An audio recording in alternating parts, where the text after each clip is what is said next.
Thank you so much, Tina. And thank you all for being here. I love to have the chance to talk about Micah, so this is great. Um, just a bit about me. I'm a come here too.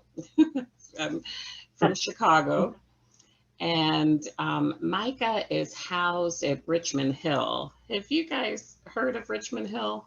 Anyone? Okay. Has anybody been here? Oh, you have. Okay, great. Excellent. Okay. So you know that we're a historic monastery and an urban retreat center with a healing and social justice mission, racial reconciliation mission. And so we have two education programs that are housed here. One is Micah, which is the little kids who are so cute. They're all cute. K-5. And then we have the Armstrong Leadership Project, which Yvette Rajput runs, and that's the high school kids at Armstrong High School. So I'm going to share my screen and just kind of take you through a little bit of, this won't be a long presentation, it's kind of just to give you an overview, and then we can have some discussion afterwards, and I'd like to hear more about your thoughts and your interest and that sort of thing. So we are faith communities, and let me try to get to a place where I can have a slideshow. Let's see, slideshow, current. Yay, okay. So we're faith communities in partnership with Richmond Public Schools, and our animating verse or scripture, whichever you like, is Micah 6:8, seek justice, love kindness, walk humbly. I love that. Because I think those are all things that we can model for young people, and they will begin to exhibit those same qualities. So we like to think of ourselves as a team, and which is joining forces for a common goal, particularly as we emerge from and live constantly with the threat of now the new Delta variant or whatever. But as we kind of start to come out of this, we want to be available for young students who have really, many of them struggled being on a screen at home for a year and more. So we want to be able to help them and read with them and provide for their needs. So I'm excited that Coming to the Table and Micah are embarking on this, and that Micah has been invited to join in this partnership. I'm a long time Coming to the Table person. I think I joined in 2009, I think. Have served on various committees, and in my own personal family history research 30 years ago, discovered a descendant of the family that owned a member of my family during slavery in Missouri. And her name is Ann Neal. She's a very cool sociology professor who teaches women's studies and slavery and all these things. But even so, I had to come face to the face. I knew that Anne isn't the person who did it, right? But it still was the first time I came face to face with the family that had enslaved my great grandfather. So that took some adjusting, but Anne and I have spoken about it together in different venues, and we're good friends, and we've just kind of worked our way through the muck of it and actually coming out of it to a friendship that we really enjoy and value. So as Tina was saying, Coming to the Table is really, I'm saying this part, national leader in promoting quality and equitable education as a reparative act. So the goal of Micah is to, I like to emphasize this because sometimes education programs are all about achievement. Okay, how do we make sure these kids perform and do well on tests and all of that? But the primary goal really should be to help children feel valued and cared for, and that they have what they need, and that they have equal opportunities to achieve, as anyone else. The history of Micah, it was formed in the late 1990s. The first Micah was at St. Paul's Episcopal Church, and that was called Little Micah. So Little Micah turned into Big Micah, which became the citywide initiative. So it worked so well, the partnership between St. Paul's and Woodville Elementary School Church, they decided to try to extend that citywide.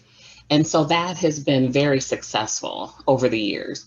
And this gentleman who died a couple of years ago, right about the time that I came, I've been with Micah not quite 2 years. I came just a few months before the pandemic hit. So that really impacted the way I've been able to do this work, because we've had lots of limitations. But when they formed it, Buford said it should be of a magnitude to change the world. Like, if we're going to take on, first of all, I should say that St. Paul's Episcopal Church was Robert E. Lee and Jefferson Davis's church. Mm-hmm. And so over the years, there was a lot of discussion in that church about the role of the Confederacy and the legacy of the Confederacy in terms of what we see today in terms of disparities and such. And so the church had developed committees that grappled with, how do we address this? And so one of the things they decided to do was, let's see what we can do in education. And I was really excited to learn that the task force was led by an African-American woman, Ruby Martin. So the church is predominantly white, but there are a few Blacks, and I understand more today, who attend the church. And Ruby Martin was the former civil rights director under President Johnson. So that kind of gives you a sense of the level that they were thinking about. And that money should follow volunteering. In other words, that we should not be preoccupied with, how do we fund these things and how do we do it, but put our hearts out there first, do the right thing, do the volunteer, answer the call, and the money will follow. The initiative should not reinvent the wheel. It should be partnerships and work in collaboration with others. And this was a really important part, that cross-cultural collaboration would be a part of the experience. So yes, we're trying to create a more equitable and fair experience for young children, but that the volunteers themselves would, in the process, white volunteers would get to know Black volunteers. When we have our networking and professional development workshops, that people from one side of town would get to know people from the other side of town. So the idea was that the collective would begin to have a social transformation as well. I thought that was really important when I read about that. And as I said, it started at Woodville and grew to Big Micah. So it is an interfaith initiative. It's ecumenical. It includes all these spiritual groups and others. And there are some that are not, their mission is kind of like coming to the table, not purely religious, so not a church. For example, the Jewish literacy program is involved. So everything is not, while it's primarily faith communities, there are exceptions to that. And so one of the first things through coming to the table that we could talk about is, if you're affiliated with any faith community, that maybe you'd like to present this as an opportunity for people in your congregation, and I could do an information session or whatever. Or if you're not, just to let me know if you're interested that you would like to participate independently. I just wanted to go back because I think history is so important. And I don't know, does anybody remember the Dow test in the Brown v. Board education case? This is a great picture. So what they did, this is in the 1950s, early 1950s. The court case was in 54. But they showed a black dowel and a white dowel to different children. And so to African American children, they had a series of questions. White kids, same questions, but this was focused on the black kids. Which dowel is the nice dowel? Which dowel is the ugly dowel? Which dowel is the mean dowel? And what do you think happened?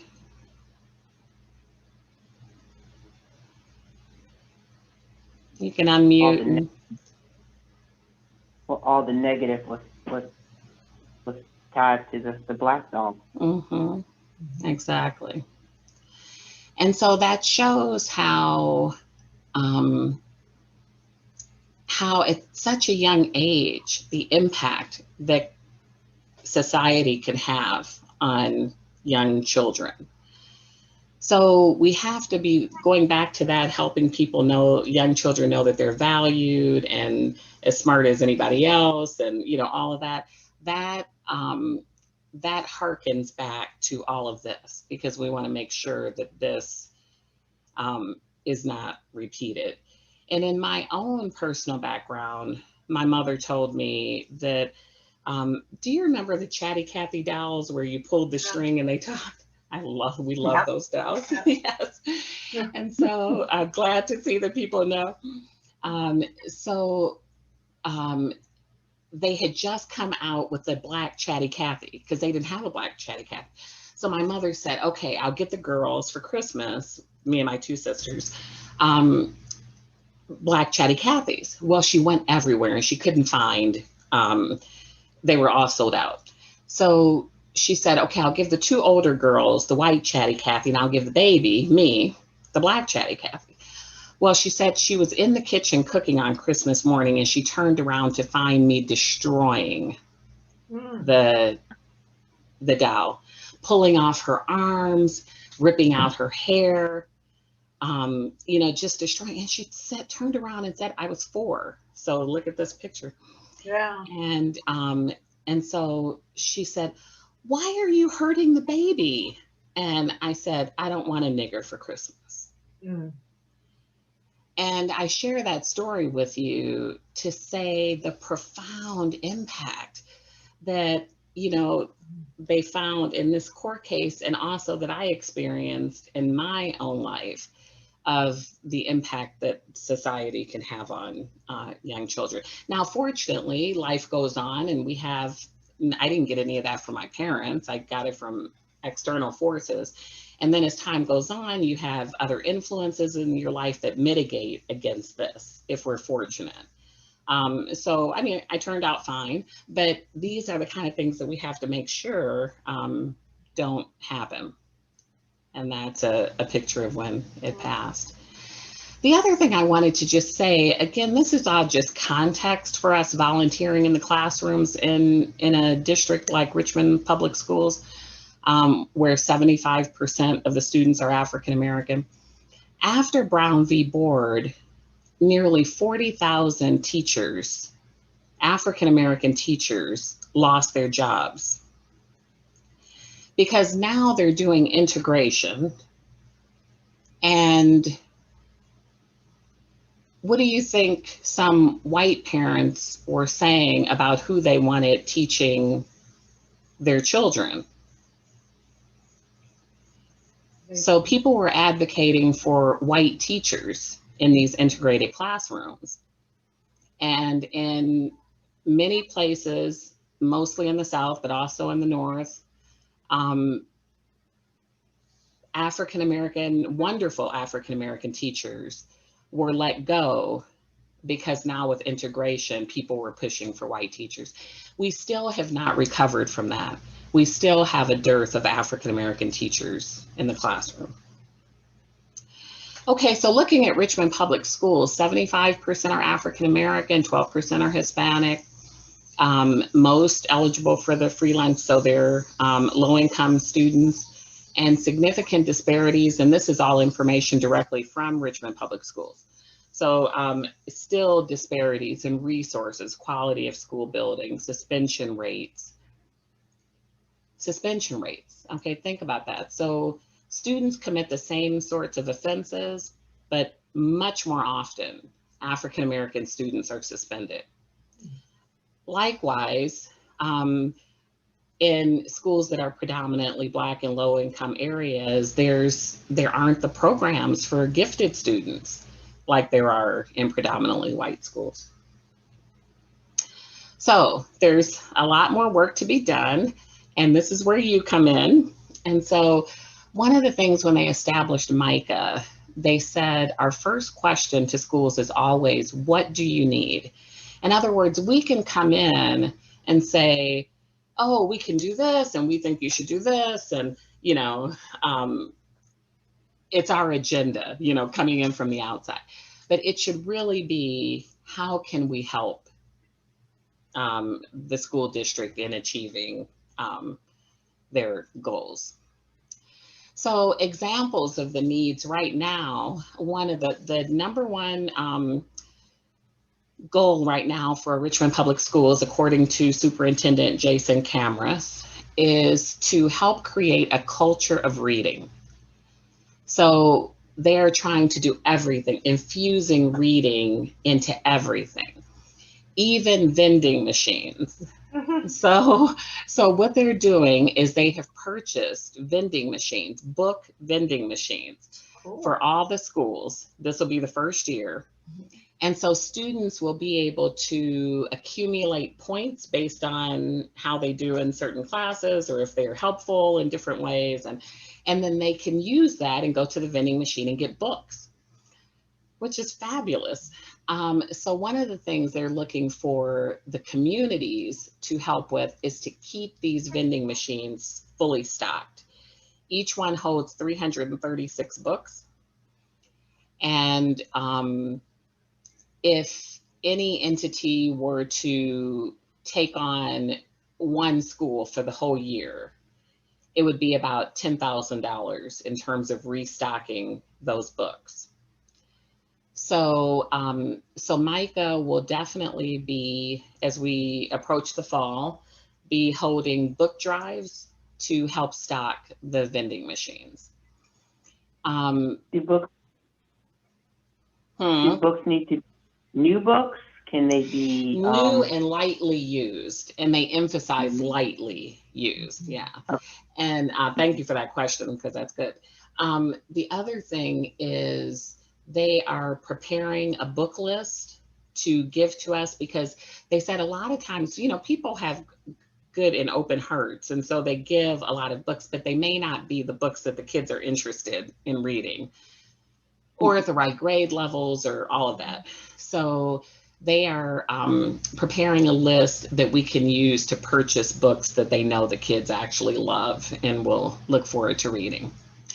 And then the other thing is tutoring in the classroom. So now they're focused much more on reading and lunch buddies.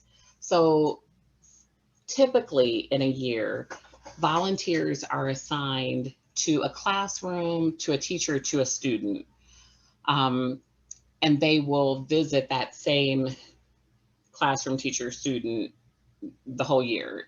When I say teacher, sometimes there are classroom assistants that help the teacher in whatever the teacher needs help with. And so there's matching done by the school between the volunteer and the student in need. What they're talking about now, and they're still fleshing it out, but what they've told us so far is much more emphasis on reading and lunch buddies. So you may not have the same student each time you go. Like one time they could say, go over here, the next time go over there. So the reading will begin, they're changing, they're making K through 2 is starting a half an hour earlier than last year. So they start at 7:45 instead of 8:15. And they end at 2:45.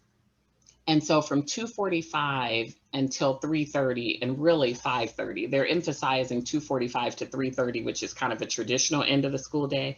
But then there's extended day for students whose parents come a little bit later to pick them up. So from 2:45 to 5:30 is when they're looking for this influx of volunteers to come in and read with children. I can't imagine that lunch buddies will go away. I think, so this is where you meet with a child during their cafeteria period. And that's really fun. Kids really like being with their lunch buddy during the cafeteria time.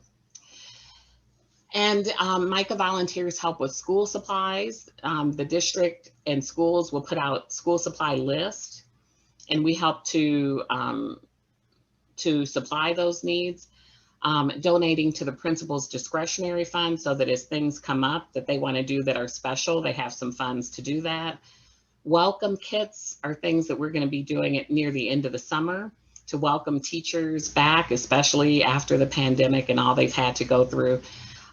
So we'll prepare welcome kits. And they've asked for each of the kits, there's some discretion in terms of what you can put in the kits, but they've asked the kits to include a gift card if possible. It doesn't have to be a lot, but it could be a $5 Starbucks, just a little treat for the teacher where they can go, get a cup of coffee or something. So these are all things that the way Micah works is, so we're primarily faith communities, but again, it doesn't have to be, but I just want to give you a sense of how it works. So the faith community will appoint what's called a key coordinator. And so that key coordinator, so let's say at St. Paul's, that key coordinator rallies other people in the congregation. Hey, can you volunteer with Micah? They might have a little table after church service and say, hey, can you help? So that's the person who kind of gets people within their congregation to help. And then there are the volunteers that, so my coordinating role is mostly with the key coordinators who are recruiting the other people. But I always love to have, when we have the professional development workshops, everybody comes and you get to know and meet everyone. And it's kind of a fun networking thing. Okay, there are neighborhood community teams that focus on one thing or another. Sometimes they do Help Us Shine, which is keeping the facilities and the grounds neat. Sometimes it'll be skill-based things for parents. The community teams focus on different things. So there's an opportunity for involvement in that, and Teacher Appreciation Week in May.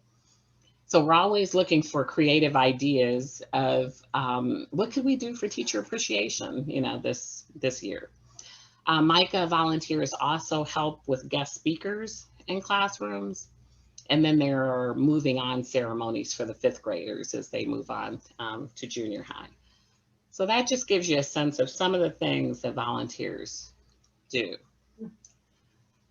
In terms of Micah's effectiveness, after 1 year, many of the students who have been tutored have been able to double their test scores. If there's consistency in the tutoring. Again, I'm not sure how they're going to do it this year because they're coming back from COVID. But it's very powerful, what can happen when an interested adult pairs with a young child over a period of time. So the registration process would be easy. You would just let me know that you're interested. If you have a faith community, you could talk to the faith community, or I can work with you independently. And then Micah will connect you we try to connect people with a neighborhood school so that it's easy for you to have the relationship. You know, you can come and go easily.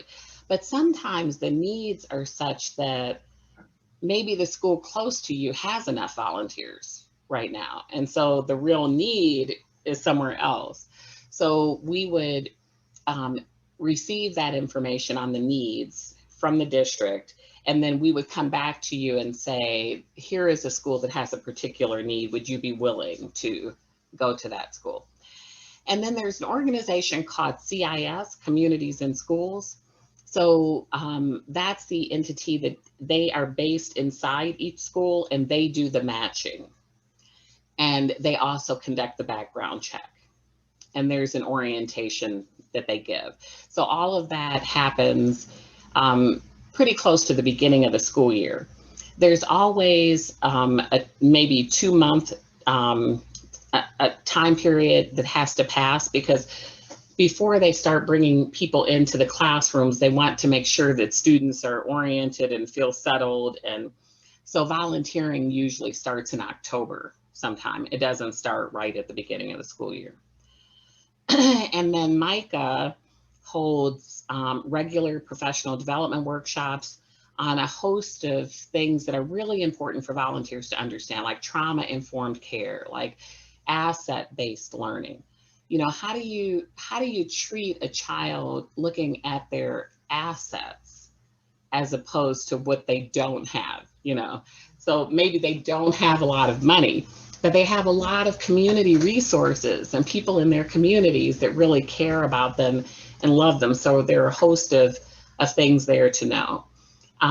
We've done workshops on social emotional learning, and lots of networking events just for the volunteers to get to know each other. And then there's a buddy system. So this is optional, but some volunteers would like to partner with another faith-based community just as support, and you can exchange information and ideas. So that's also possible too. So it's just really exciting to see. I read to the second graders at Bellevue last year, and it was the time of my life. I thought they're so wonderful. I taught kindergarten in Africa too, but to see them learning, even one, I remember one young boy didn't say much in the group setting. And afterwards, when the session ended, some of the kids came up and they were chatting with me, and he was kind of standing around, and I said, "Oh, would you like to read?"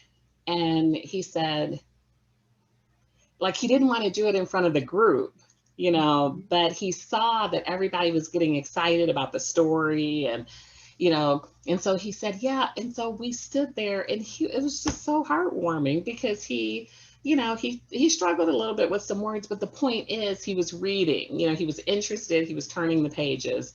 And so it's very rewarding to do this volunteer work.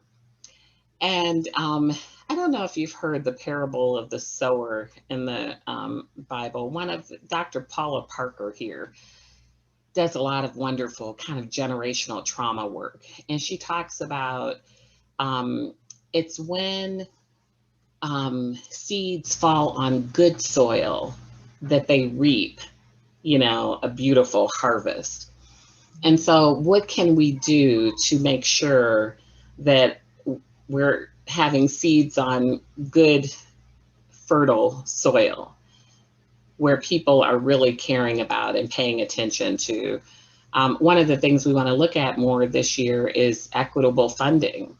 Like how is the funding distributed? And maybe there's advocacy that we need to participate in on the state level in terms of making sure that funds go where they're most needed. So this is how to contact me. I'm updating our webpage right now at Richmond Hill, so it's a little bit of a not quite so great right now. It will be. But you can always email me at psmith@richmondhillva, and there's my phone number.